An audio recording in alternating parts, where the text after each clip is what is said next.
kuipata moto ku Makosana season 3 likati ndili panopa ndi WalyCris. WalyCris.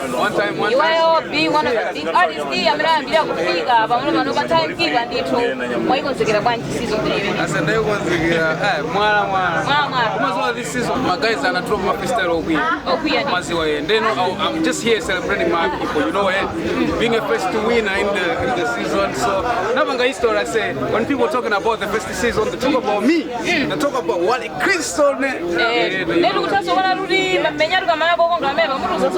I'm dropping an album in October. Options.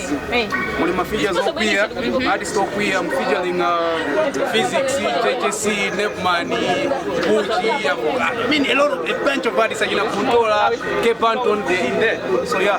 Thank you very much for your time. One time.